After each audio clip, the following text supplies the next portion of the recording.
We've got some Hey, I'm Luis. And I'm Luis. And you're listening to the Content is Profit podcast. We spent the last 4 years learning the strategies and techniques from some of the top marketers in the world on how to create content that turns into profit.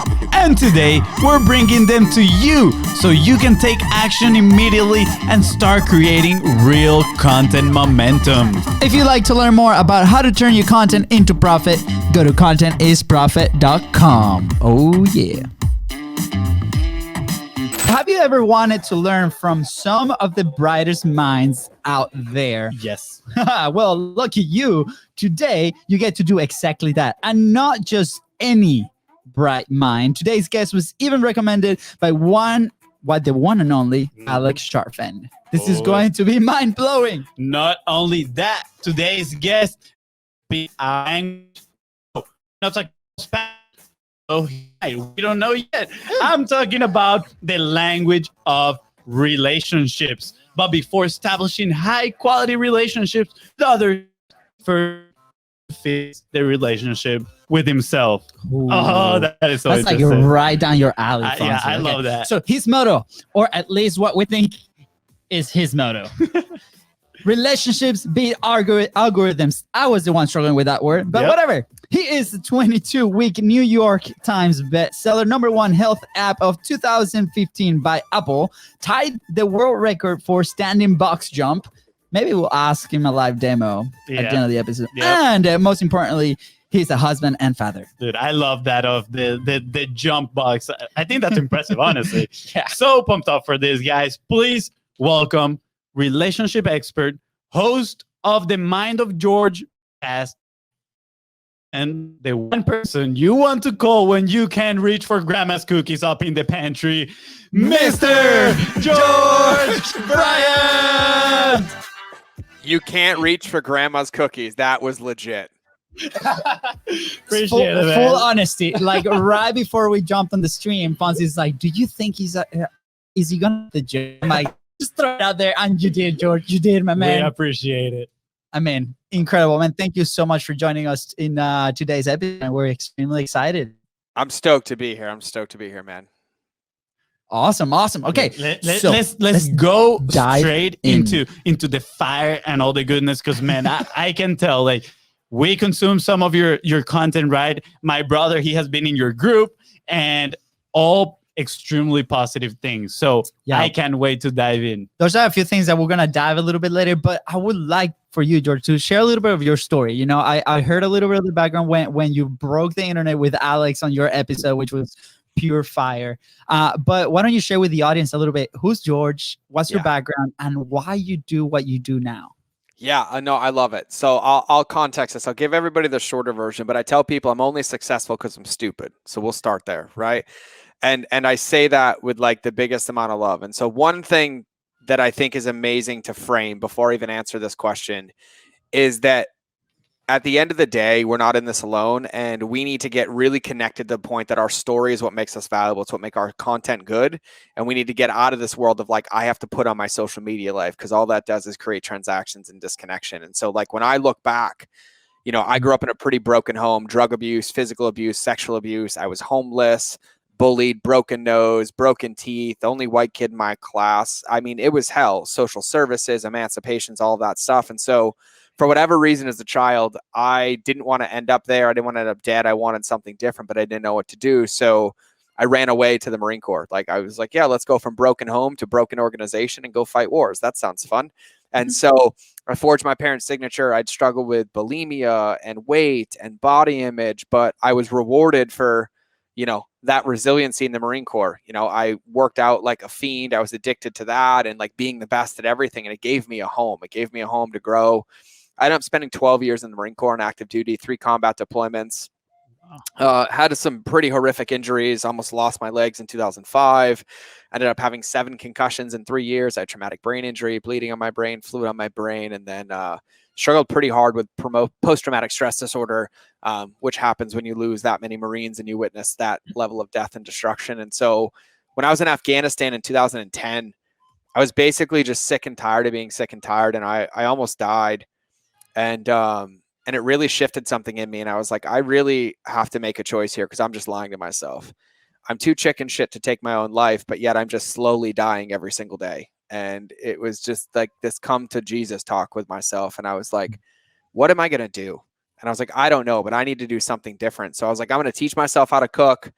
And then when I come home from Afghanistan, I'm going to document the process so I can be accountable. So I started a Facebook page and I just posted everybody else's recipes. This is 2010.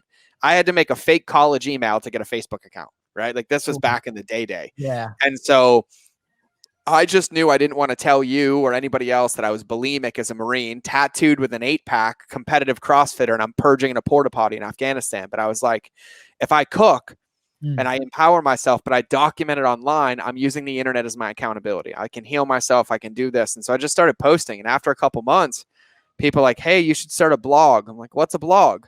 Like, oh, you go to this website, blogger.com. So I went to blogger.com and I moved all my Facebook notes over to Blogger and started a website. And all I knew was that I needed to post every day for me.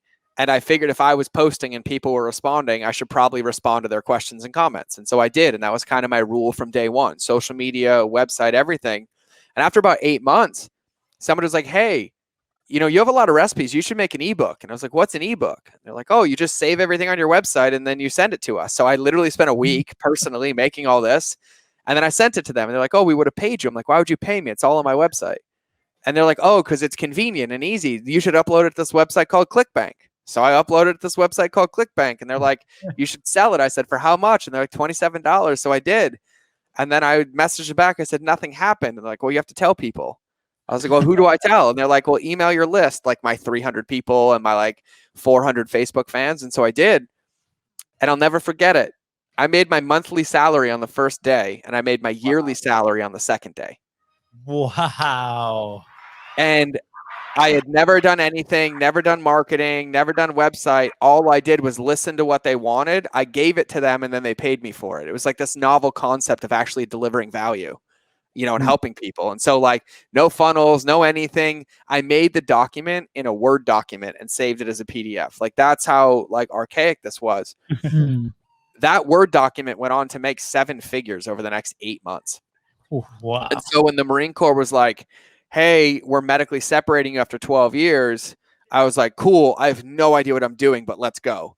And so I got out of the Marine Corps and I just obsessed. I taught myself web design, email marketing, social media marketing, affiliate marketing. And like, I remember my stats. Like I had an email list of 3,000 people. I sent an affiliate link for a bundle and I made $100,000 because I converted like 60% of my list. And so then like, this was my career. And the rule was simple: post every day and respond to every comment. And I did that every single day for 7 years on Civilized Caveman. I ended up with almost 1 million social media fans, 5 million uniques a month on my website, an email list of 250,000 people. And every day that I owned that company, all I did was respond to people. That was it. I just built relationships and I outsourced everything that wasn't a relationship. And so someone's like, hey, you should write a book. I'm like, well, I don't know how to do that. So I went right back to Google, how to write a book. It's like, you need a publisher, you need blah, blah, blah. I found a publisher. And I was like, I want to be a New York Times bestseller. He's like, you won't. I was like, why? He's like, your audience is too small. I was like, okay, cool. I didn't believe him. So I made a strategy, designed it myself, built it on relationships. I broke every rule. They're like, you're only allowed to give away 5 recipes. And I was like, I bet you if I give away every recipe in this book, people will still buy the book. And I ended up giving away like half the recipes of the book because you're not going to make a recipe in your kitchen off your phone. Yeah. And so I did that. And then they called me. I'll never forget. The book came out on June 10th of 2014. They called me on June 17th because books come out on Tuesdays and Thursdays because of the times. And he's like, how'd you do it? I'm like, do what? He's like, you hit the New York Times list on the advice column with a paleo cookbook. I was like, I don't know. I just told people to buy the book. And he's like, yeah, man, like celebrate. It's never going to happen again. Well, 22 weeks later, it was still on the list. Wow. And I ended up selling over 150,000 copies with no paid media. And my email list was 6,100 people. Cool. Wow. 6,100 people. And so then someone's like, hey, you should make an app. Like, what's an app? Like an app on the iPhone? They're like, yeah. So I went to Google. I was like, I can't make this one. So I found a developer. I said, I'm poor because I still was like kind of trying to manage the business. We made a rev share deal. I was like, we'll split it. You develop it. I used that same email list. This time it was like 10,000 people. And I launched this app, and there's 1.9 million apps in the App Store at the time. And they're like, yeah, man, like, good luck. You'll never make your money back because it cost us like $54,000 to make the app on Apple. We made our money back in 11 minutes. Wow. Yeah. And we ended up hitting number 4 in the world, the entire app store, number 4 in the entire app store.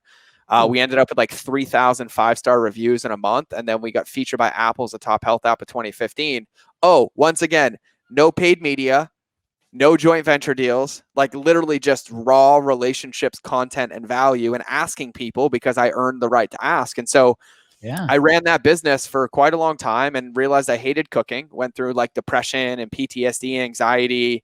And, my wife was 8 months pregnant, and we were about 3 weeks away from bankruptcy because I was just self-sabotaging. Like I was addicted to opiates. I was addicted to being depressed, and social media was killing me. And so I went to the jungle. I did a silent retreat, and I had a big realization, and I realized that company was going to kill me. So I came home, and overnight I gave the company away as a Christmas present, and I started over. I deleted social media, deleted my email, changed my phone number, and I disappeared for 3 years. And in that time, a few people close to me were like, hey, I know you're not doing this, but you did some amazing stuff. Will you help us? And I was like, with what? They're like, teach us what you did. I'm like, sure.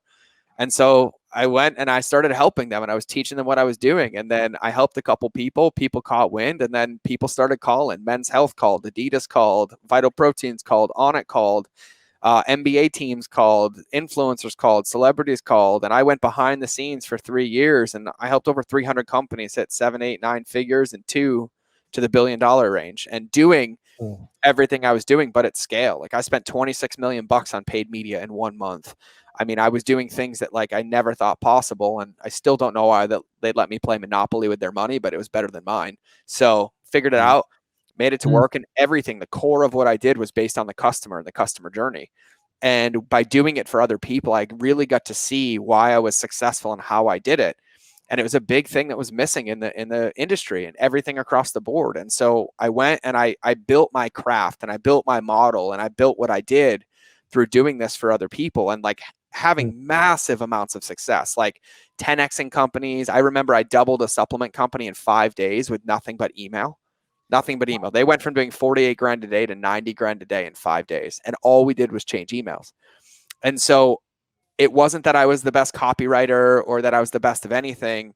I was the best at empathizing who was on the other side and what they were feeling. And I was the best at eliminating the objections so that they could actually achieve the desired result that was promised. Because the mistake that people make is they think the biggest problem in business is that nobody buys your product. Well, you're fucking wrong.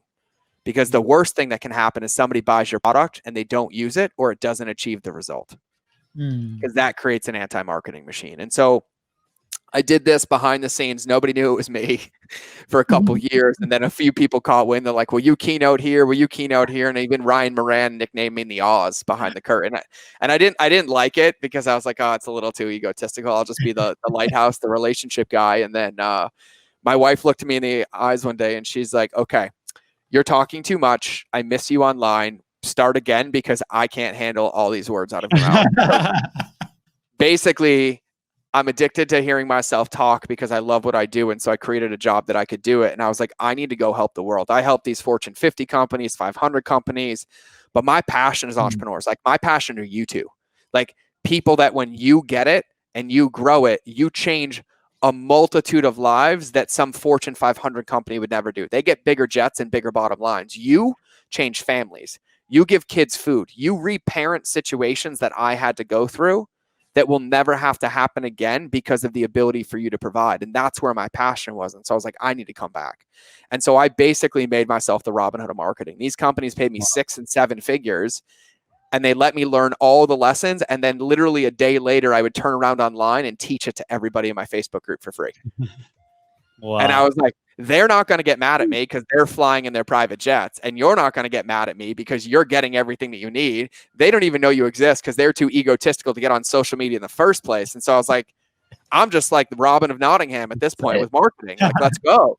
And so then that was kind of born. And I had this really interesting perspective. I was an influencer with millions of followers and fans. I was a business owner. And then I went behind the scenes of the companies that were trying to work with influencers and work with companies. And so I had this really innate ability to modulate both sides and go back and forth between them and understand like what it was like to be a customer, then the person selling to the customer, and then the brand relating to the customer. And I had the entire picture of a business from beginning to end.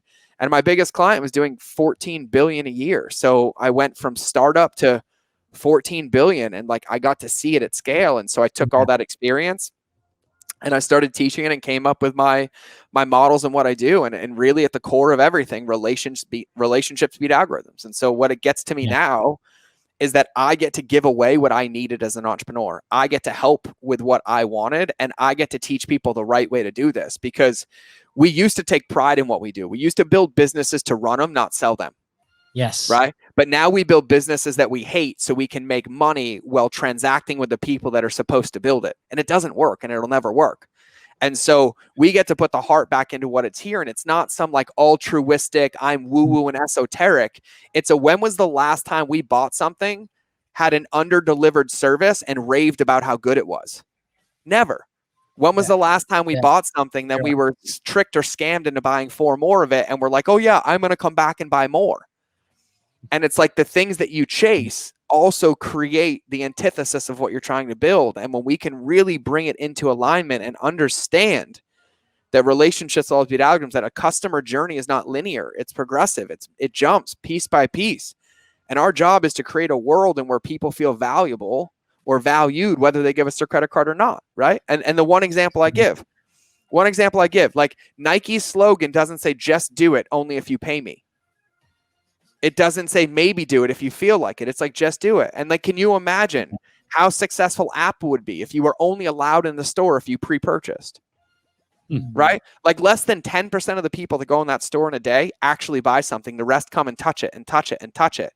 Right? But yet we go online and we're like, you can't have it, you can't experience, and you can't touch it unless you pay first. And so what we have to do is we have to realize that digital marketing is not a different world. It's a fast forward button to the real world of business. And when we can see it in the way that it needs to be seen, and we can design these ecosystems that care for our customers and give them a home and a container that helps them move along the line of their business and their journey, literally like winning is guaranteed. Growth is guaranteed. Scale is guaranteed. And the only way to lose in business is if you transact with people. You chase numbers, conversions, 74 upsells as you give me more shit that I don't need. Well, I hate you in the process. Like none of that works, and it never will. And so that's kind of like how I got to here, and a kind of an overview of what I do. I'll shut up now. Dude, I'm just saying like this, and like, can we bring in the crowd? Like, come in. Yeah. Okay. More. That was incredible, man. Awesome. And please, if you're listening this live right now, if by any chance you have to leave halfway through this show, come back. Yeah, exactly. Come back and finish, because oh man, this is amazing. And I have already so many questions. I don't know. Let's go. I got an energy drink right next to me. I'm like ready to go. Let's do it, man. Like, first of all, thank you for sharing that story. Yeah, it was, I didn't know it. I didn't know, how it all started for you. And I am literally, I'm going to say it again, mind blown. I was like, wow, like it's a difficult story, what you've lived. And I found so impressive how you came out on the other side, man, and thank you, honestly, because by doing that, you are inspiring countless of people. And I love the reference that you do, kind of like the Robinhood of marketing, because it does feel like that, right? You have this experience that now you're coming down and sharing with everybody. So that is. And let me just be clear, I get some nasty texts about this, because those people see me. I got billionaires that are like, did you really say that? I'm like, do you really care? Yeah, exactly. Like, do you really care? Like, do you realize that abundance, like, you can hoard all the secrets and you'll still never get close to touching the GDP of this country. Like, what are we doing? Exactly. Like I say this all the time. Like, you two could call me right now and be like, my business is fucked. Help me.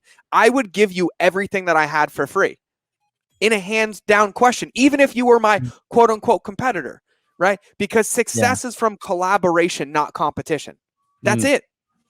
Compete on who can serve better, but collaborate on impact. That's the way to do it, right? Like, let's have a competition who can love our customers more, but let's share those secrets to help us impact the world more, right? Because like what people miss is they're so scared and so right now and so transactional. They're like, hey, I want to go for the high-end prostitute and the one-night stand. Will I lose the ability to have a monogamous relationship that pays me $1 million over the next year? Right? Like they want the dopamine versus the result. Yeah. And if you think about it, yeah, all day I could call you, you could call me, be like, yo, we need help. I'm like, all right, guys, I'm 15 grand a day. And that, you know, that's what I charge for family. I'm 50 for those clients. And I have no problem saying it. Good luck trying to pay me. Good luck. I make it fucking impossible to pay me. Yeah. Why? Because it doesn't matter. Like you should win before I win. Like I have a fiduciary duty that if you call me with a problem, that your problem is solved before I ever collect any payment. But here's the thing. Do I want 15 today? No, I want 150 over the next 12 months. And it gets to the point where money objections don't exist anymore. Like I've had clients call me and be like, they paid me for 6 months on retainer after I was done because they felt bad. They're like, no, just take it. I'll call you. They never called me. And then I was like, guys, they're like, no, fine. Like, fine, right? I'm like, you get complaints, you get refunds, and you get people with scarcity because you suck at delivering on what you promised. Fact. Yes, 100%. And George, like you're speaking, like you're speaking directly to us, but like I feel it because that was one of my fears entering this space, right? Like my background is brick and mortar. It was like from a corporate, a company is like sell what, try to convince them this is the thing that it is. And I always thought that was the way because, I didn't know what I didn't know. Yeah. Now, the second we decided to transition and do this thing, we've had this conversation the last few weeks. Fonzie's like, man, like we had wonderful conversations. One, like with Sean Malone and their group of people that they help amazing businesses as well. And Fonzie's like, man, like, should we jump on the call? Like we need the sales team, right? And I'm like, man, like, hold on, right? The conversation is there. Like, can we fulfill? Like, that's the thing. My fear, and this is the first time I probably am sharing this like online on live. Is like, I'm very scared that if we sell, like, because I know it can, because we have people, we have the feedback, but if we sell, can we actually fulfill to the highest of our like ability, right? And that's what's stopping us, and we're okay with that decision. We're like, man, let's do it with the people that we have now, and it's been incredible. Like whatever plug we did at the beginning with Content Momentum, that's what we've done in the last 9 months since we started that. We haven't lost any clients, right? And every month after month, and it's okay. Like it could be more, yes, but right now, like what you said, long-term relationship. So that was an internal struggle. Like, I don't know why. And I was going to ask you, like, why do you think people struggle with that? Well, no, it's okay. Like, this is the conversation that needs to be had. This is real. Like, this is what it actually feels like. And it's not talked about enough. Right. And so like for me to say this, right, like there's a fine line. You are not responsible for your client's results. Your value is not predicated on their execution. But your value is predicated on giving them all the tools that would allow them to execute, right? And so why entrepreneurs struggle with this is because we feel responsible and our value is in everybody else's results. And so we stay disconnected from them because if we don't see it all the way through, either way, we convince ourselves that we're fine. We'll take the paycheck, we'll run away, and we'll go do it again, and we'll go do it again. But you're not one fucking funnel away. You could be 1,000 funnels away. Yep. Right? Like, and I'm not saying in a bad way, but like there's so much that goes into it that like has to really, really, really be navigated. Yeah. And the thing here is that when we really, really think about it, what I want you to be aware of is the awareness that you might not be able to fulfill is the only tool that you need to actually fulfill, because it requires humility and empathy for you to see that. And what you're understanding is that there is no perfect game. It's just the one that you play. And so you might have a client and you might be scared, but I guarantee you the client doesn't care about the email or the spreadsheet that you send. They care about being seen, heard, and respected. The end. And so delivery comes from human relationship, right? Like, people get upset. They get fearful because they're uncertain. They feel uncertain because they feel unsafe. They feel unsafe because they don't feel understood, seen, heard, and respected. And so no matter what, you could over deliver the moon and it still wouldn't work for them. Right. But you can't do that when you're disconnected. You can't do that when you're trying to sell somebody a pen that they don't need in the first place. Like that whole phrase, like I can sell snow to an Eskimo. Why would you? Yeah. That's what I want to know. Why would you? Yeah.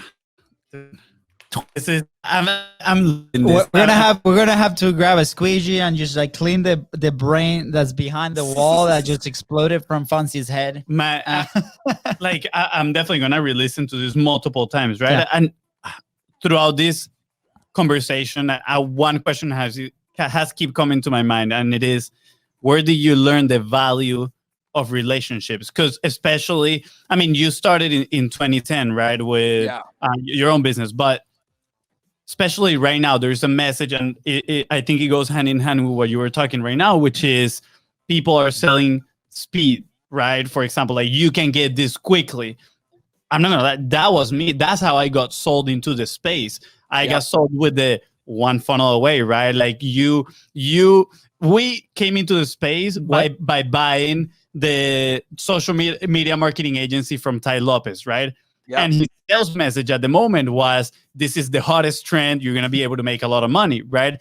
And although I'm grateful because it introduced me to a whole new world and a whole new set of skills that I've learned and now I can use to provide value to people, the message for me was, I'm going to make money quick, right? Yeah. And I wasn't prioritizing relationships. I was searching for that quick buck, right? Like it was all me, what I can get. So I'm so curious to know, like, how did that obsession for relationships was born in your life? Yeah, I burnt them all.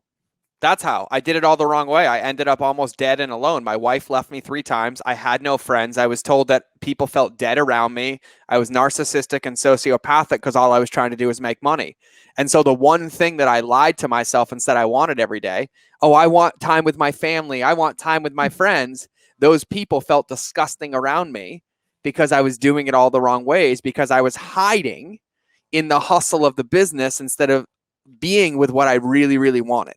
And so when we think about that, like what I ask people, I was like, when was the last time a robot whipped out a credit card? When was the last time a purchasing decision was logical? No, it's emotional and it's human, but yet we go to the brain instead of the heart, right? Like there's this thing that I love. Remember on like the marketing world, everyone's like, you have to write like they're in 8th grade or they're like an 8-year-old. Yeah. They used it as a bad thing, but has anybody asked why? No. Not really. The reason you have to write like it's an 8-year-old or 8th grade level is because the moment they think, you lose. But if all they do is feel, you win. And so if you write at the level of that, then all somebody gets to do is feel their experience. They don't have to wonder what a word means. They don't have to think about the definition. They get to be in their physical, emotional experience, not in their head, because everything is emotionally based. But when was the last time when somebody felt cold, disconnected, or distanced and then felt safe to spend money? Never. Yeah. Yep. Like, we're supposed to sell, because if information was the secret, everybody would be rich, in shape, and happy. Yeah, absolutely. Right? People don't pay for products. They pay for access and accountability, but they also advocate their safety and accountability to you. And so in order for that to happen and to be effective, we have to understand the journey that goes into doing it. And so for me, where did it come from? I grew up without relationships. I grew up being taught to abuse people, to be abused, to be disconnected, to be transactional. And I witnessed more death than any human should ever witness. Dark days, attempted suicides, the things that I did to myself. But yet at the end of the day, all I wanted was somebody to be like, I care about you.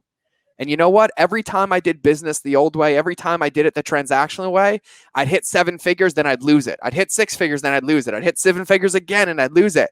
And every time I hit a new high, I was emptier than when I started, because I had lied to myself the entire time. I'm like, when I make 7 figures, I'll do this. When I make this, I'll do this. No, we never have enough. We then just go right to the next thing and fill the gap. And it starts with the dissonance with ourselves. It's called toxic thinking. There's this amazing book by Jamie Smart. It's like a 3-hour read. It's called The Little Book of Clarity, right? We live in this trap of more, this post-industrial revolution of consumerism and busy work.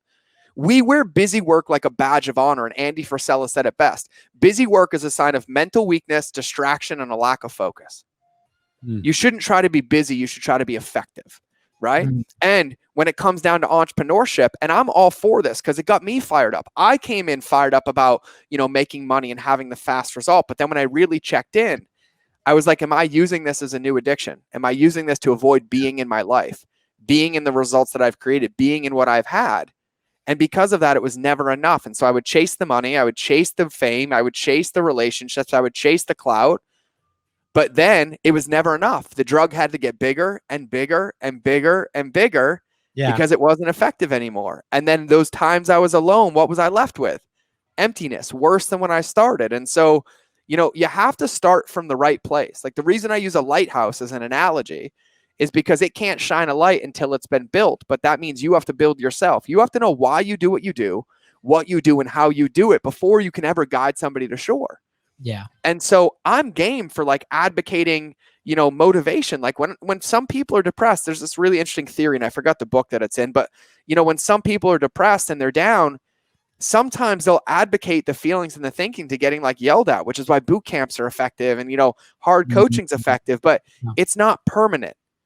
It's temporary to create momentum. And then you still have to do the work to get deep into like, why am I doing what I'm doing and having it? And so, you know, for me, what I look at, and this is the thing, you want marketing to be really easy, ask yourself this question.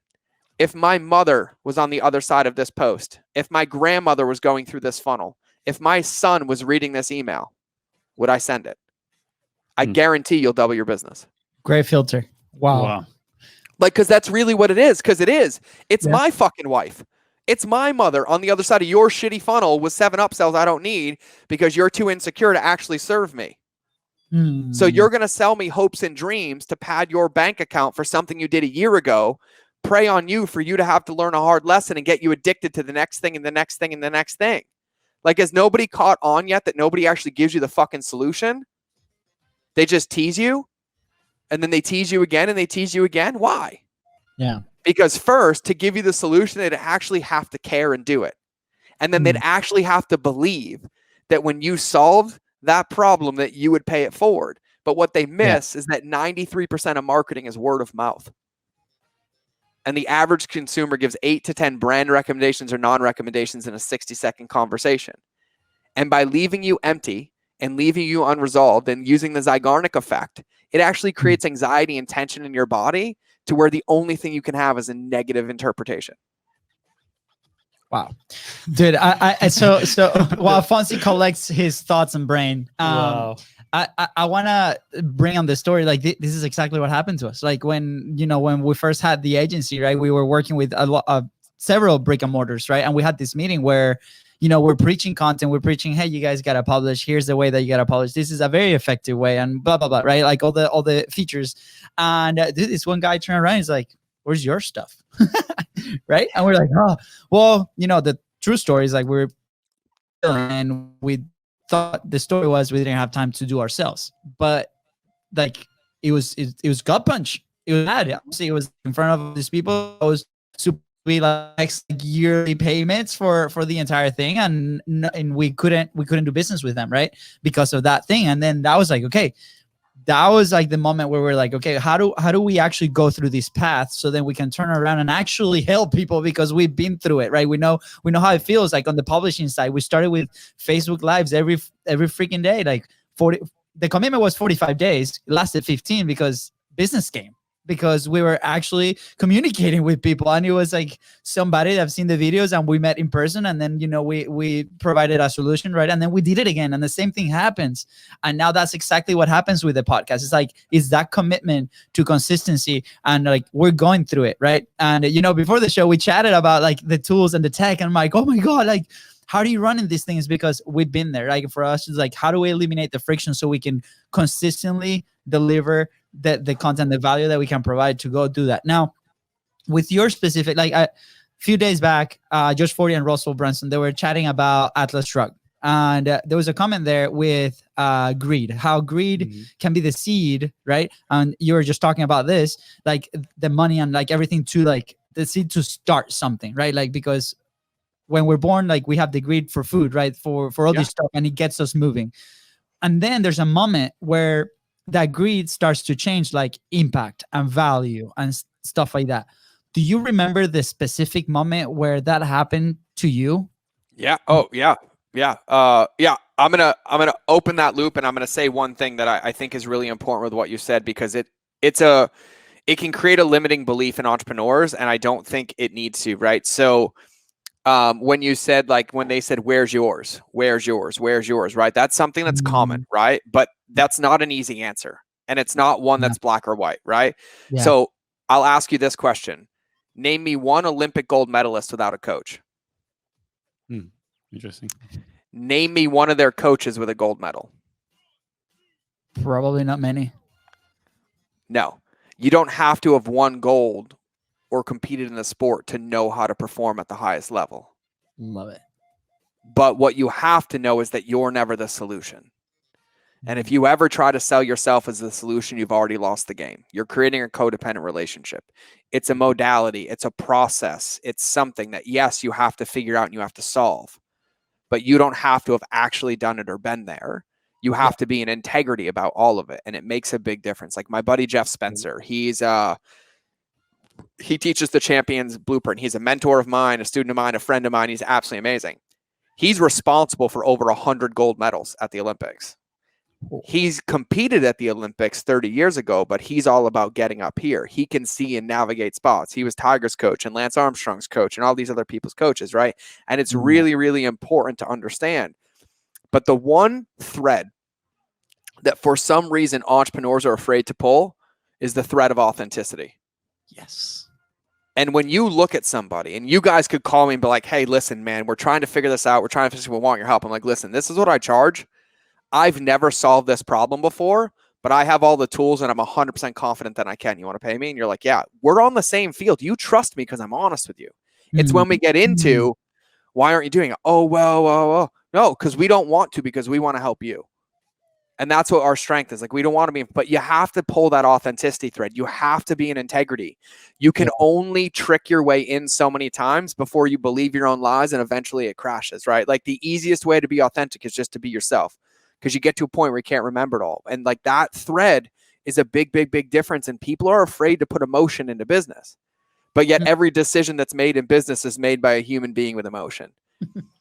And it's one of the biggest secrets, right? And so people are like, how do you get these 6-figure contracts with no contract and no proposal? I was like, well, I spit in my hand and I shake theirs. Well, I tell them I'll see them next week, right?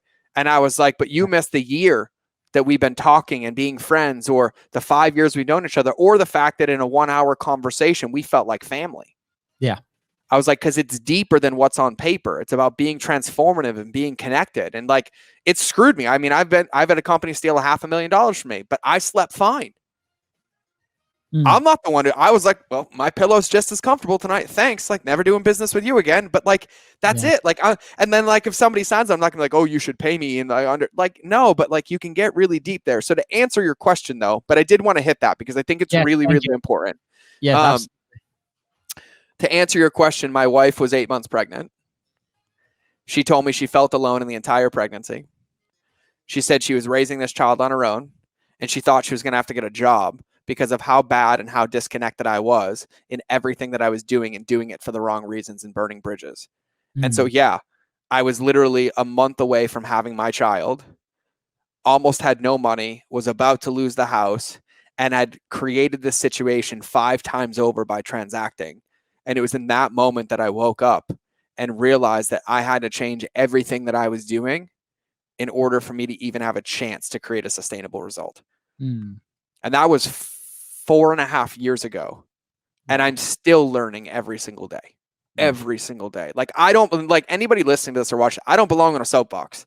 I am like the anti-soapbox. Like, I make more mistakes than you would want to make in your lifetime in a day. Like, but I pick up and go, and I pick up and go. I'm like 2% of the 100% needed to figure out this game of consciousness and love and relationships. But I'm actively and excitedly in pursuit of it. Yeah. And getting better at it and increasing it. And I think that's the thing. It's like, where do we spend our energy and attention? Something doesn't work. Great. Do we spend it getting stuck, beating ourselves up, collecting evidence, which then further enhances what happens? Or do we be like, oh, got it. Let's go do something different. Yeah. Let's go create something different. Let's go connect something different. Oh, yeah, I don't want to feel like that. I don't want that punch in the gut. Well, why'd the punch in the gut come? The punch in the gut didn't come because you weren't creating content. It came from the value you were putting on that incorrect measuring stick of you having to create content. And I'm not good enough because we're not doing it, or I can't drink my own Kool-Aid, or we just didn't want to. Yeah. Yeah.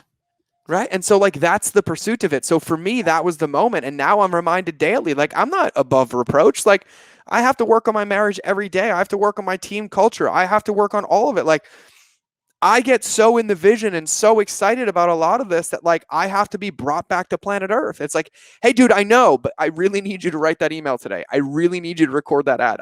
I'm like, right? Like, cause I'm like, you know, shiny object for like 8 million years ahead. Like I'm thinking 38 years from now, my team's like, that's great. But what about that thing that we're doing in like an hour? Like, what about that? I'm like, oh, I forgot about that. I'll do it right now. Yeah. Which, by the way, if you're watching, you know, there's gonna be a little webinar, right? Should we talk about that? Oh yeah, I mean, yeah, you can. It's all gonna be on my website. Yeah. Yeah. Dude, that's so good, George. Thank you. And I know, Fonzie, like you're about to like do that, but so for those, like I feel like there can be like a really challenging situation here where a lot of entrepreneurs might start operating from a place of need.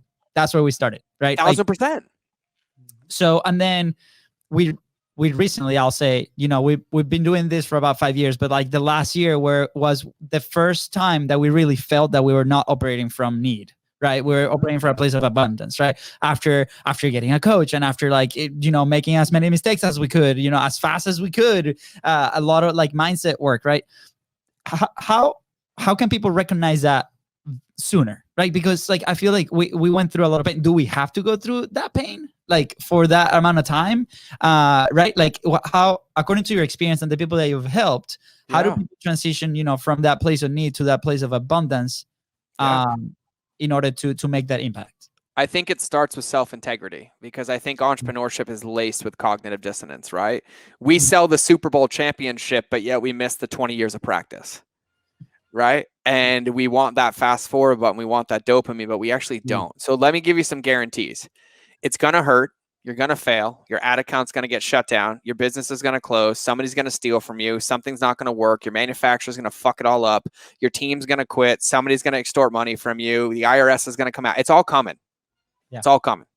Right. And I think that's step one, is understanding the game that we're playing. And not pretending that it doesn't exist. It's coming. It's just a matter of when. But the thing that's really powerful is when you do an inventory of it, it never has an effect on you. You're like, oh, there it is. Oh, yep, here it was. Oh, it's when we advocate our sovereignty or we give away our power to the things outside of what we can control. It's when we wake up in the morning and let the day determine our day rather than us determine our day. Right? It's when you wake up and the first thing you do is open your phone and email, and now you have anxiety all day because you have to get to that email and to that message, and somebody did it better, and I stared at my competitor and I'm so pissed at them because they're doing what I want to do, but I'm consuming them instead of doing it. It's when we relinquish that and get disconnected, and then we tell ourselves the distance, like somebody else is coming to save me. No one's coming to fucking save you. You are. Yeah. Right? Like, and what I need every entrepreneur to understand is you're the hero. Like, you two are the Olympic athletes. I'm not. I'm not good enough to compete where you compete, nor would I ever try. You're the Olympic athlete. Like, you have to understand that the difference between like gold and silver is you understanding that and finding people that help you. And yes, needs. Maslow's hierarchy of needs are real. You need food, water, safety, and shelter.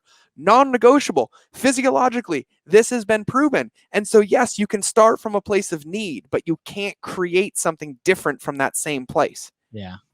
And so, like, when you think about it, you have to give yourself a minute to pull the ripcord. You have to become aware of what you're feeling. You're supposed to feel, by the way. We're humans, right? Yeah. So, like, there's going to be days it feels hard. There's going to be days it feels easy. There's going to be days you're sad. There are days, like last night when I did a webinar, that, like, I legitimately had stress about my life. And I was like, okay, cool. But the thing is the moment you acknowledge it, you can move in front of it. And so it's like, oh yeah, I got this pit in my stomach. What is it? I don't know. Oh, that's interesting. Okay, it's there. I'm like, all right, but this is what I'm doing right now. It's kind of like if you go for a run. If you're 3 miles away from home and you decide that you're tired, well, good luck. What are you going to sit there and wait for somebody to come pick you up? Yeah. Right? You're 3 miles up a mountain. You're like, I don't want to hike anymore. Well, I don't care. Then live in the woods or hike back to your car and then go home and don't go so far next time, or better prep, right? But like, it's this thing that we have to be aware of what we are. And the faster we do this inventory of like, okay, this is going to happen. This is going to be hard. This might come up. This might be easy. And then no matter how I feel, I'll use the Mel Robbins rule. I give myself 5 seconds to feel it, and then I have to do something different. And that's not pushing it down. It's not suppressing it. It's acknowledging it, right? Yeah. But I'm going to tell you right now, If you need to land your first client or make your first sale and you're doing it on the phone, you're going to have a better success rate telling people that you're afraid and you're going out of business than you are pretending everything's okay, because they can trust one of those calls and they can't trust the other. Cool. People feel it. They know. Yeah. They know. And so like authenticity is the best sales tactic in the world. Right? Like we know, like you and I both know, like you talked about this in the beginning, most people spend their career trying to convince people what they want. Mm-hmm. I was like, but if you just enrolled them into their vision, they'd pay you for 10 years longer. Right? Yeah. But why don't they enroll? Because it requires time. It requires care. It requires empathy. Right? And I was like, but we do this at companies. Like I had a company selling, like I'll say this. I had a company selling a subscription to a supplement on the front end, cold traffic. And they were like, we're crushing, getting a 3.5 month retention rate. I'm like, cool. I was like, can I change it? And they're like, yeah. So I deleted the subscription on the front. They weren't allowed to get it. We put it at the end of a 30-day email sequence. It went from 3.5 months to 14 months. Whew. Wow. And like that added an additional $2.5 million in 90 days of revenue. So right? But we have to remove ourselves from that field for a minute. Like you can be the best professional athlete in the world. You can be the best Olympian in the world, but you can't run your race 24/7. At some point, you need to look back at the performance. At some point, you need to recharge. You need to relax. You need to do it. Yeah. And in my opinion, when we're coming from need, the trap that we fall into is we convince ourselves we just have to do more. If I just do more, if I hustle harder and believe that bullshit, if I blah, blah, blah, if I blah, blah, blah, or if you give yourself some space, like perfect example is the shower. How many of us are sitting in the shower because it's one of the only times we don't have our phone glued to us and you have the best ideas of your life? Yeah. You don't have them because you're in the shower. You have them because you gave yourself the space to have them. Yeah. Right? You have to create this space. You have to create this practice. You have to understand that you cannot see the label from inside the bottle.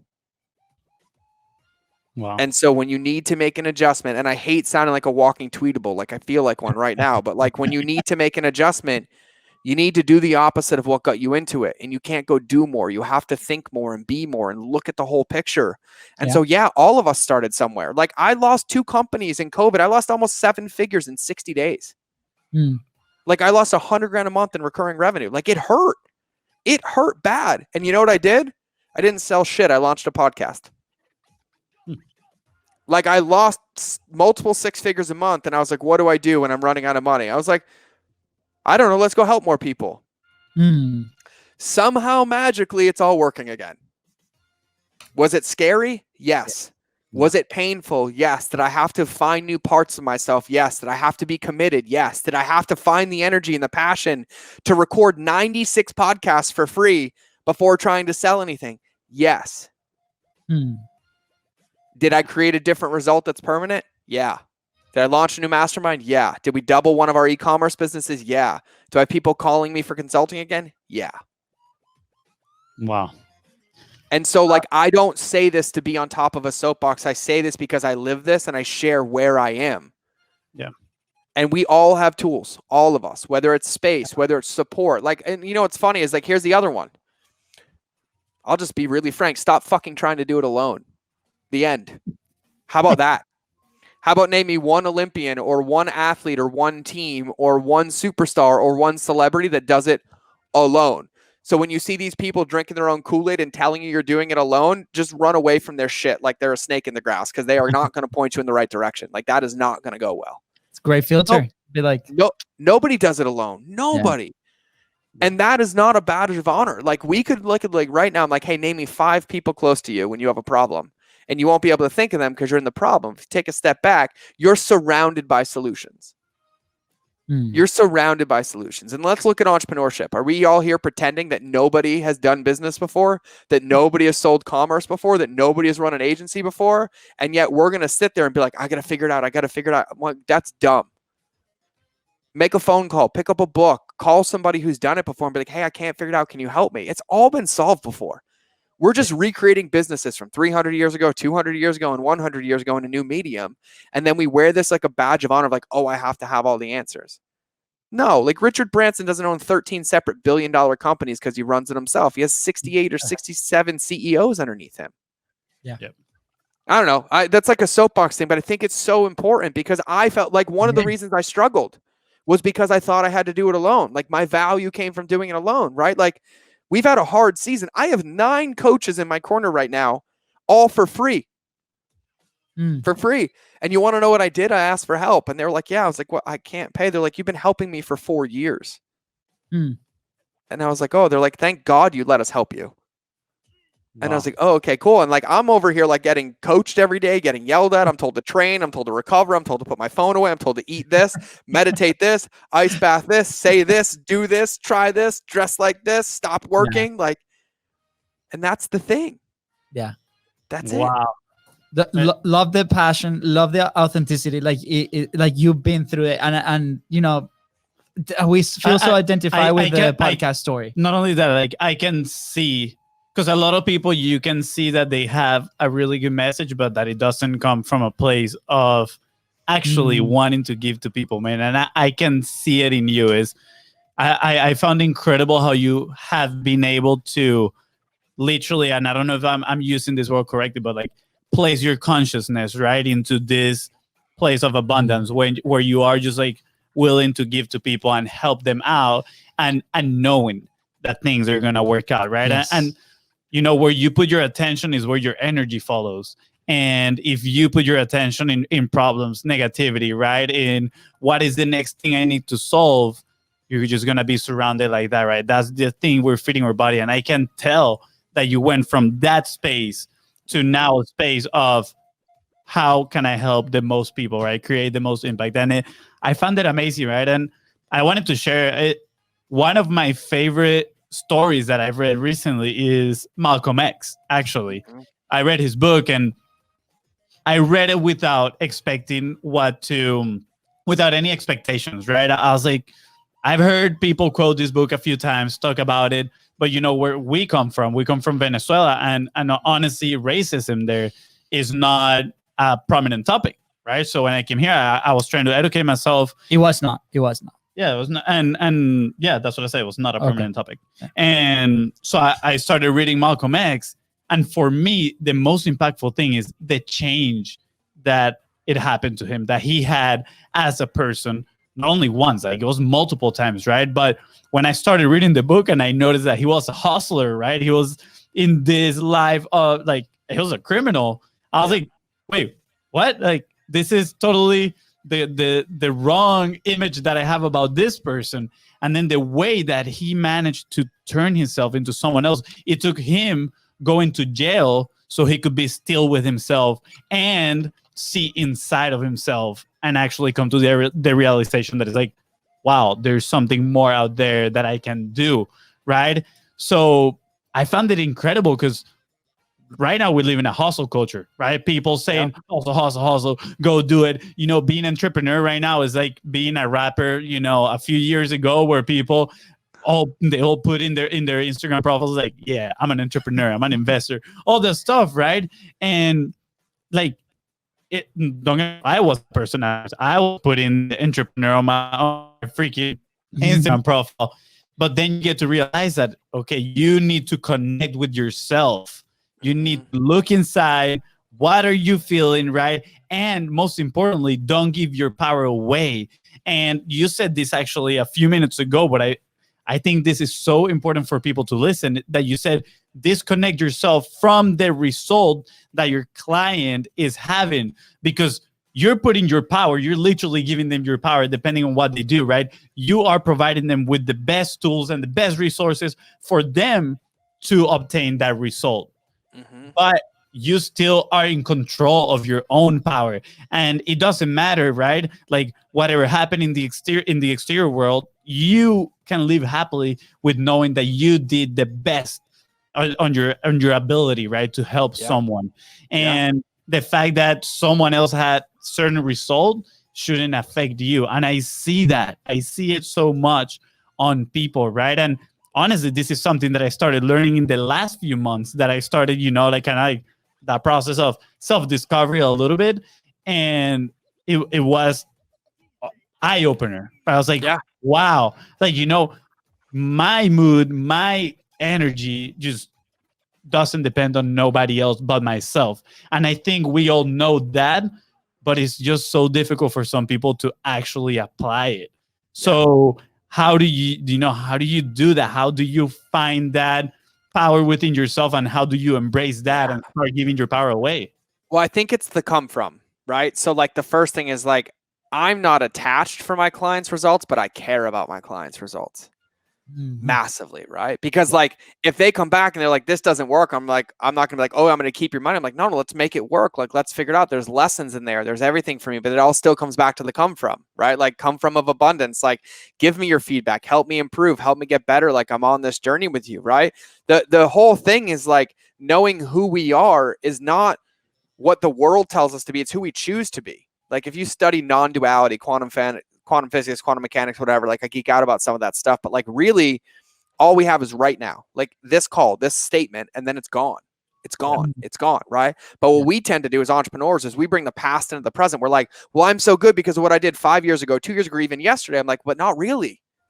It's what are you going to do right now that defines that. Right. And like that presence and the pursuit of that presence is what really creates the biggest impact, right? Because then you can do what Alex goes, you can go out into the future, dictate what you want to happen, bring it into the present, not the past, and start building it.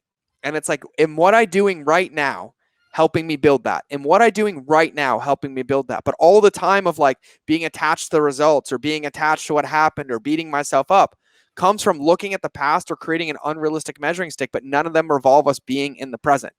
None of them. And like, I don't want to sound all cheesy. Like I've been chasing consciousness and healing and presence my whole life. And really what it boils down to is like putting my hand in my heart and taking a breath. And like, all of a sudden everything goes away. Like right now, it's like, it's right here, right now. Like I can say whatever I want to say in this moment. I can sound like an idiot and make no sense. Or I can be like, what does my heart say to say? Like, what do I want to say? Like, I want to give everybody a tangible example of like what a customer journey looks like. So I'm not going to let that go until this is done. But like in this moment, it's what it is. And I find that 99% of the things that I've struggled with, because I can only speak for myself, come from being disconnected from my present moment. Like now that's disconnected from my body because I'm playing this stupid virtual reality system in my brain that's made up of 80% falsehoods to string together neural pathways of memories that is only 20% accurate. And yet I believe it like it's true. It's like watching a Halloween movie and believing that it's the intelligent thing to do to run upstairs every time somebody bad comes in your house. Now go out the damn front door. Can we just stop playing that movie? Right? Like, oh, if I see another one of those token people, like just run up the stairs. I'm like, the front door was open. They were in the, okay. Like right there, 2 steps. But like, that's the thing. And like those things happen and those things happen, but like, we're not up here. This is not us. This is just programming, thoughts, beliefs, right? But like, we really, like, we know, all of us know, you guys have made decisions in business. And before you made them, you're like, God, this feels good. And it's always produced a result. And then you've done something, you're like, and you convince yourself to do it and it never works well, right? Like we know. And so you have to spend time being in a relationship with the one person you're guaranteed to have for the rest of your life, whether you like them or not. And it's you. Cool. Wow. Wait, and is it gone? They're gone. Well, golden boulder moment. We spend time, and this is so important. I spend almost 4 hours a day in silence. Myself. Because what we try to do is we try to create ourselves into this person that looks a certain way to be in a relationship with all of these people that are just masks that we're wearing, and we avoid being in a relationship with ourselves. But yet we expect ourselves to perform. We expect ourselves to be forgiving and expect ourselves to be energetic, and yet we neglect it all day. And it's like, if you carve out 20 minutes a day and you just sit, like just sit with yourself, your thoughts, your body. Like, when was the last time you looked at your hand and you thanked your hand for being your hand? Wow. Right? Like, but if I chopped it off, you'd miss that shit real quick. Yeah. Like legitimately, or the fact that we can subconsciously breathe, but that doesn't actually give us life, or that our heart beats X amount of times a day and we take it for granted until it's no longer here. But yet we expect this race car to win the NASCAR 500 or Indianapolis 500. And yet we put dog shit in it every day. We don't sleep enough. We put poison in it. And then we're like, oh, sorry, when it's too late. Like, you have to take care of this. Like, I think that's the answer. The answer is being in a relationship with yourself and doing everything in your power to feed your tank first, like to make yourself that optimum machine that you are. And that solves everything. And I have found that 99% of my struggles come from neglecting this every time, whether I neglect it emotionally, physically, I break my word to myself, I overwork myself, I have too much coffee, I skip my workouts, I'd eat like crap.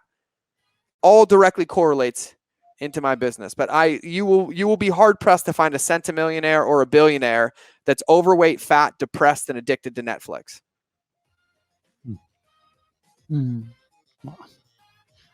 Yeah. Wow. You good, Fonzie? Dude, literally, like it's refreshing. It's refreshing. It's like, refreshing. I'm at a loss for words. I'm digesting your message, man. It's absolutely amazing. I'm definitely gonna listen to this like 8 more times. Yeah, well, and take copious notes. But George, like I love this conversation, and I feel like we could talk about this for hours and hours. But I'm curious, because you did mention the customer journey, right? Yeah. And I do want to hear about all about it. Totally. So I mean, hopefully we can do this one day live. We'll do round two. We'll do round 2, and we'll do it live. Yo. We're game. We're game. Awesome. We'll do a whole nother one, and I'll give you strategies and tactics that are guaranteed to work because they're founded on relationships, but they don't work agnostic of relationships. That's the big secret, right? Because you can't hustle your way out of a bad relationship. Yeah. That's true. I don't care what people tell you. That's where you burn bridges. Oh, I'll get 20 more customers. I was like, but 19 of them hate you. You can't out hustle that. You have to fix it. You have to lean into it, right? So if you guys haven't figured this out yet, entrepreneurship is the best personal development teacher in the world because you get to practice all day, right? And we find ourselves, we have to find who makes us up, like why we push and we don't push, all of this stuff, right? Like we're surrounded by opportunities to grow as long as we see it that way. But I'm going to give you a really tangible example because some people could listen to this and be like, God, this had nothing to do with business. This had everything to do with the customer journey. All of it, right? Like I'm just the Eminem of marketing because I don't have a voice and I can't freestyle. So I do it with marketing, but it all makes sense. Because if we think about it, we talk about putting yourself first. Well, when you put yourself first and you're connected to yourself, you're present. If you're present, you can actually see where your customers are. And then if you can see where your customers are, you can ask them where they need to go. And then you have that solution. Then when you're given a starting location and an ending location, you can build a map to get there, right? But you can't if you don't know them, and you can't know them if you don't know you. Like legitimately, like this is that simple, right? So I'll give you a tangible example. How many times have you guys downloaded a lead magnet that promised you like this 30-day challenge or the 7-day challenge or this 3-step process, and you only got 1 email? I mean, countless times. Right? Because here's my favorite part. Hey, I'm going to teach you how to lose 5 pounds in 7 days. Give me your email. Then you get 1 email with 74 options. Here's a PDF. I want you to do this. And of course, you can do nothing because if you give humans more than one choice, they do 0. And then the next day, it's like, hey, I know I told you I was going to help you, but fuck it. Hey, pay me money today, and then I'll help you even faster, even though I never delivered on what I promised you before. And then we expect those people to trust us, but yet we're in a broken relationship already. Imagine this. Like, I'll give you this example. If you guys were trainers, right? Or let's say business, content. We'll use content. I will use you two as a business, right? And I was like, hey guys, listen. And we have a lot of mutual friends. I think Josh and Trina, you guys might have worked with, but I don't remember. But let's say I was like, hey, I have these 2 businesses. In the next 12 months, I want them both to be content machines and working 2 hours a day. And you're both like, yeah. And I'm like, I'll pay you $100,000 for 12 months to get them both there. And I was like, but here's the rule. One of them you get to only meet with once, and the other one you get to meet with daily. Which one do you think is going to succeed? I mean, the daily one. Daily? Of course, right? Yeah. But yet in internet marketing, we try to get everybody to do it in 1 day. And all we do is create reactance. And that reactance creates endowment to their current state and actually pushes them further away from where they want to go. Somebody comes into a trainer like, hey, I want to lose 100 pounds in the next 12 months.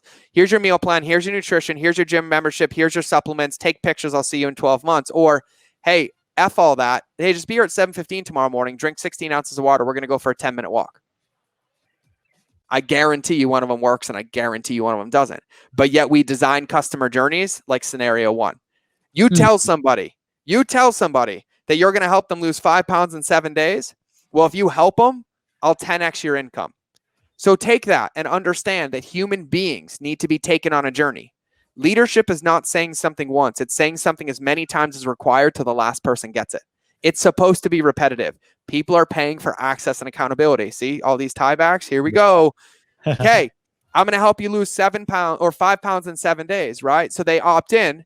Now, are everybody opting in when they're sitting in their kitchen with their gym clothes on, ready to work out? No. They're driving in their car or distracting themselves from work where they can't open it in the first place. So then we send them an email. We're like, all right, let's get started. They can't fucking start. Are you kidding me? They can't start. How about you send them an email and say, congratulations, the hardest step is done. You did it, and I'm so proud of you. You know that 98% of people fail because they just don't commit, and I just wanted to acknowledge you for committing. My name's George. I'm here to help you on this journey. Tomorrow, I'm going to send you an email that's prepped, and I'm going to tell you everything you need to get the most out of this because I don't want it to end up like every other program where you download it and you never open it, or you have this and it's unsustainable, or you lose the weight and you put it back on. But the truth is that always comes, they think you can do it overnight. But we're going to spend 5 minutes a day making a change and guarantee your results. So hit reply if you have any questions, but keep your eyes peeled. 8 a.m. tomorrow, the subject line is you already won. Email 2, you already won. Hey, listen. When you set your environment up to win, just like Benjamin Hardy says, you will step into the level of that environment. You will win this game because you have what you need to succeed. If you just simply make your water the night before, lay your supplements out, and put your gym clothes in the car, you're 78% more likely to get it done. So today, I just want you to spend 10 minutes getting ready. Here's what we're going to be covering over the next 6 to 7 days. And it's really, really simple. But if you're intentional about it today, we've eliminated every reason that you can't succeed. And tomorrow, you get to win in 5 minutes in the morning. So keep your eyes peeled. Then day one, give them one thing. What do you want to do? Drink water, eat a certain way, make the smoothie you had them prep yesterday. Then you take them through the journey and then you close it on day 8 and you're like, you did it, and you celebrate them. And then what do? You get rid of objections. And there's the secret. You might have only lose 3 pounds or you might have lose 17. But if you realize it's not about the weight loss yet, you've already won because you've chosen your health every single day. And I didn't really care if you lost 5 pounds in 7 days. I care that you made healthy choices that you can sustain for the rest of your life, because this is how you're going to win. So here's what I recommend the next steps with. If you really want more help, here's our program. I'd love to help you if it's a good fit. If not, here's a link to our Facebook group. But either way, you're going to start getting 2 emails a week with the best content we have until you're ready to take it to the next level, or we keep the relationship like this and we will be in your life forever. Wow. George, we might have to rethink the minimum viable content. Just yeah, saying no, it out there. definitely for 120%. That's man, George. I just want you to know that right after this, I'm gonna go to episode 1 of Mind of George, and I'm gonna binge listen to all of your episodes of your podcast. Man. You should. Can I give you a bonus? Because it's gonna drive me nuts if I don't say this. Let's do it. Okay. Every one of you, if you send a cart abandonment one more time that says you forgot something, I'm going to punch you in the face. Okay? When was the last time you added something to your cart and you actually forgot to buy it? No. When was the last time you forgot to buy something you actually cared about? Yeah, never. Yeah, cool. So when you send somebody an email that says, hey, you forgot something, what you're saying is I'm insulting your intelligence and I suck and I don't understand consent. Because we tell people they forgot something, then we give them a coupon which devalues our brand, which then makes them question why they were paying full price in the first place, while sending them back to the same fucking page they said no to the first time. No means no. The end. And then we expect to turn that in, and then we celebrate it. We're like, oh, we recovered 8% of cart abandons. I was like, yeah, and 92% of people are talking shit about your business now. You're welcome, right? So let's try this. Ready? I did this. This added $4 million to a company's bottom line with cart abandonments. And I recovered, wait for it, 61% of the people that abandoned the cart. My first email, subject line, I will not insult your intelligence. Hey, listen, I know you didn't forget anything. We failed to meet the mark.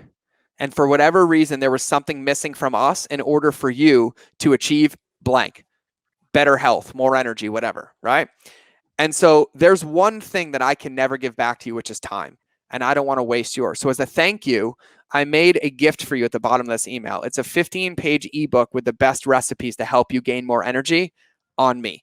But I know you're interested in this, and our supplement is not the secret. It's just a tool that you can use with this to get there. So I'd rather you win So we're all in a better place. So here it is. And I recommend going to page 9 because that smoothie alone will give you more energy when you kickstart your day. Great. Email 2. Did you open it? Hey, did you know that 81% of people that download ebooks don't open it? But do you want to know something? You can't get more energy by letting a folder of files sit in your downloads folder. The only way you'll feel better, whether you use my supplement or not, is if you actually drink the smoothie. Now, I'm not opposed to flying to your house, but I'm sure you don't want a creepy tattooed dude in a pink hoodie showing up at your door with a smoothie. So let's just cut to the chase. Here's the smoothie recipe, and I want you to make it and reply to this email and tell me how good it was. Tomorrow, I'm going to be in your inbox because I'm ethically bribing you, but I can't tell you why until tomorrow. Email 3, I ethically bribed you. Okay, now that you drank that smoothie and we have a relationship, I hope you feel safe enough to tell me the truth. Can you please respond to this email and tell me why I suck, basically? What was missing? What questions did you need? What wasn't there? And that's all. That's it. I get all the answers. And then email 4 was, I'm such an idiot. I can't believe I expected you to trust me enough to buy the product and I never answered these questions. Question 1, answer 1. Question 2, answer 2. Oh, and I don't care if you buy the product. There's not a link to buy here. But of course, if you want it, just hit reply to this email. My team will help you. But I do want you to know that I really care about helping you achieve after state. So do me a favor. Below is our Facebook group, and we would love to have you if that's supportive of you. And if not, I just wanted to thank you again. I'll see you guys in the group. Wow. This is amazing, man. Thank you. Yeah, thank you, first of all, for sharing all this. This is invaluable. And I mean, it speaks literally. You are right now just giving a live example of the whole conversation we've had about giving, right? Yeah. So thank you so much. And just so you know, I'm going to go again through this part specifically. And I'm going to visit or emails, and I'm gonna be rewriting all those. So thank you. This is why like email is my specialty. I've been doing it for 12 years. Like it's the core, it's the backbone of your customer journey. Like I call it the eternal flame method because it's one that's lit. It can never go out, but it is what you do. It is the only one where you're not competing against the algorithm monster. You have a direct relationship with your customers, and it's the one we neglect the most. And so you have to understand this. Like I do this, and I've done this to the tune of billions of dollars in revenue, and it's easy, and email is easy. That's what I teach people more than anything. Like that is like, it's what my webinars about, but I don't even care. Like listen to the podcast, like just go listen to the podcast, like go in the Facebook group and consume this. Like I want you to come in and be like, hey, George, I get it. I did it. I want to pay you to be in your mastermind because I want more of it. Or I want the email program because I want more of it, but you're not allowed to pay me till you win. But I want you to understand something. If you're listening to this right now and you hear that and you do email the same, I guarantee you a loss. If you shift it, I guarantee you the possibility of a win, but you're the determinant. You can keep doing it, keep not doing it, keep not doing it, but your email list isn't dead. It's just sleepy, and it needs you to actually give a shit about it. Wow. Like that's the secret. Yeah. And so utilize this. Think about it. Like think about what you would want. Think about that customer sitting in front of you directly in a chair, and that customer being like, hey, I need help with X. And if you were only allowed to give them one thing to do at a time, what would they be? Great. Turn it sideways and you just had 11 emails written. It's not hard. It takes intention and empathy to understand how to do it. And if you do it, there is zero, and I mean zero way to lose this game. Yeah. Wow. Dude, George, thank you so much for your time today. Again, part 2, we're already committed, so it's happening. Let's do it. You know, everything, all the tactics, stuff like that. Really, honestly, whatever you want to talk about. I'm very curious though, and we can leave this for the second side of things. We have a very unique take on what profit means, but I'm very curious to see what you thought the first time that you saw the name of the show, so we can leave that as a little hook for the next episode. And dude, like again, like I really, really appreciate it. I'm even gonna say it in Spanish. Gracias, George. Bro. Like, there we go. We don't often say that. We might have to get pink hoodies next time. Dude, on a pink background. I'm gonna come tat it up. Let's go. There we go. Hey, next time I'm gonna come tat it up. You know, shave head with a hat. It's gonna be old George mode over here, man. You should see the amount of people in my ads that make fun of me because my hat covers my eyebrows. I'm like, I got a peanut head. What do you want? It's comfortable. Like, I was like, what do you want me to have? Like brows sticking out. Like, no, I can't wear my hat like this. Like, That's amazing. By the way, huge shout out to Ashley, Pablo that have been here, for Tyler that have been for the episode. Ashley, thank you so much. You've been Ashley, if you want to know one of the best people in the world to write your emails, it's Ashley DeLuca. She's in my mastermind, and she's the queen who edits my emails. One of the best in the world. Awesome. Well, thank you for tuning in. And yeah, Fonzie, please give her a call. Yeah. Ashley's like Pink Hoodie Gang. That's right. Pink Hoodie Gang. Let's go. I love it. So this is the last question. Like, obviously, like there's other one that we asked, but we're going to do that the next time. But I'm very curious, like, where will you be if you did not start publishing? Where would I be if I didn't start publishing? Probably depressed and dead. Like that.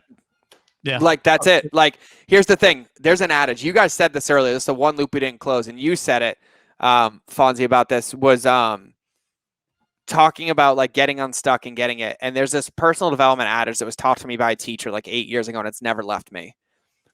Give away what you want to get. Just give away what you want to get, right? The easiest way to get compassion is give compassion. The easiest way to get love is give love. The easiest way to get energy is give energy. And you said what we focus on, we get more of, right? In that world that I used to teach, we said what you resist persists. So if you focus on negativity, you'll get with negativity. If you focus on scarcity, you'll get more scarcity, right? But the easiest way out of it is like, if you're sad and depressed, go find somebody and give them energy, give them what you want, and it'll create it in your life. And I'm telling you right now, content is a gift, and it's not a gift just to the world. It's a gift to you. It is your way of shining your light and making your mark on this world. And whatever it is you have to say is something that somebody else needs to hear, including yourself. And so literally the worst places we can be as entrepreneurs is in our head and alone. The best place we can be is in service and documentation of creating something different. And we have to get in the game of practicing. And so content is one of the best tools and the best gifts in the world when it comes to creating a different result. Document your journey, share what's coming up, be authentic, and be open to whatever it looks like, because nobody gives a shit how overproduced your video is. They care about how they feel when they watch it.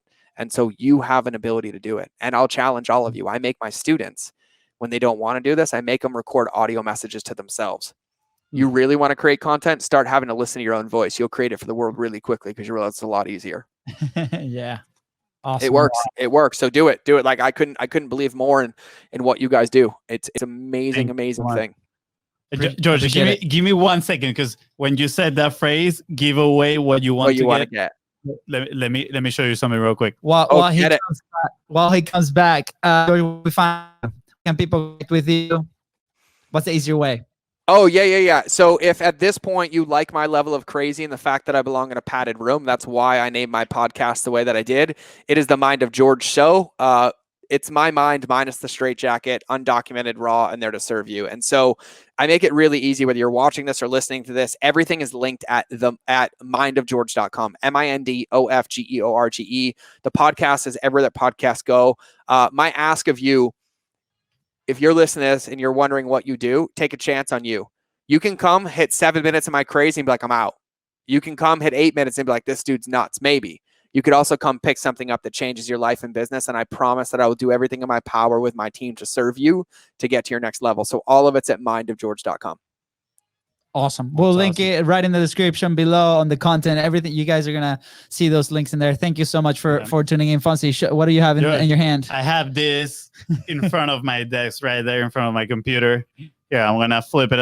All right. It says, I can keep it unless I give it away. Yes.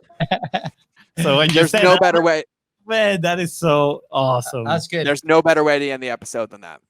That's right, guys. And with that, thank you so much for tuning into the Content is Profit podcast. Go ahead and subscribe. Smash that subscribe button and follow us on social media at BizBrosCo. That's right. And if you find this episode impactful, which I am sure you did, don't forget to share it and leave a 5-star review. Thank you. Thank you, guys.